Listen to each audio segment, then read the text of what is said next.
Chapter 3 is called Adjusting Accounts for Financial Statements. Initially, we'll talk about accounting periods and adjusting entries that take place at the end of each accounting period. So first, to explain what the accounting period is. The accounting period is basically the time period that's covered by the financial statements. So this could be a monthly financial statement, could be a quarterly financial statement, or an annual financial statement. So basically, the period defines the time range over which these business transactions are occurring and then finally accumulated into financial statements. This is a visual representation of time periods. So here you see what is representing a year. So this is the time.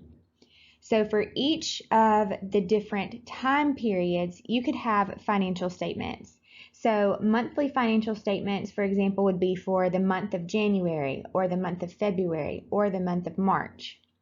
If you're looking for a quarterly financial statement, one quarter covers 3 months. So your quarterly financial statement for the first quarter of the year would cover January, February, and March all together. Then you could also have a semi-annual financial statement, which isn't as common, or you could have an accounting statement that covers the full year, which is called an annual financial statement, and these are very common. Most organizations do use the annual financial statement as their primary reporting period, showing the activity that's taken place over the year. So if you look at a company's financial statement, typically you're assuming that that covers a year.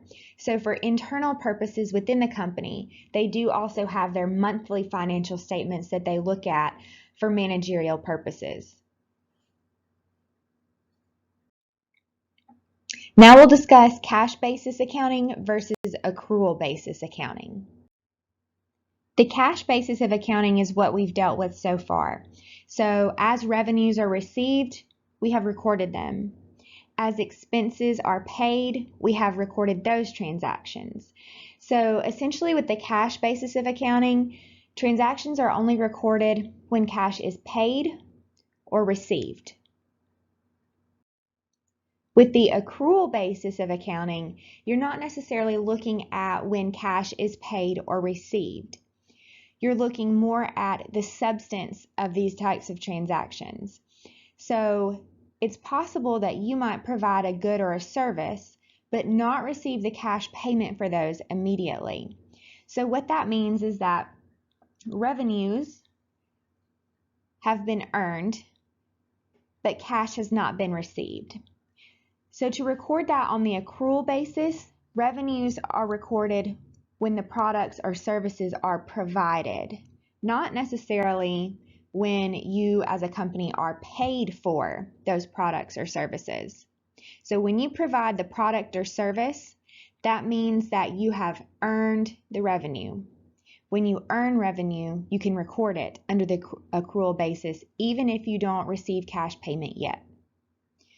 So for expenses, where with the cash basis of accounting, expenses are recorded as money is paid for them, with the accrual basis, expenses are recorded when they are incurred. So when you incur an expense, that means that you have received the benefit of whatever that expense might be.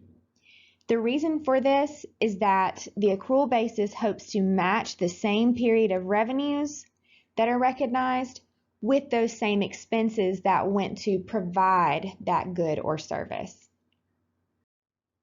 The accrual basis of accounting relies on two primary principles.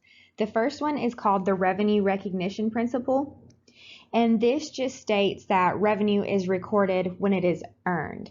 So when products or services are provided to customers, revenue can be recorded then, even if the cash has not been received yet. So there is an adjusting entry for that we'll learn later in the chapter. The second principle is called the matching principle. And when I explained earlier that revenues and expenses are matched in the same period, that's what the matching principle is. It can also be called the expense recognition principle. So when we're looking at the accrual basis versus the cash basis, this gives an overall picture of some of the differences. So with the accrual basis, you want to record the impact of transactions, not necessarily when cash is paid or received. So that's how it's different from the cash basis, where things are only recorded when cash is received or cash is paid. Accrual accounting is required by GAAP. Cash basis is not allowed for most companies because it ignores important information about revenue and expenses and technically results in incomplete financial statements because they don't show the full picture of revenue that's being earned. So with accrual accounting, revenue is recorded when earned and expenses are recorded when they're incurred, regardless of when cash is received or paid.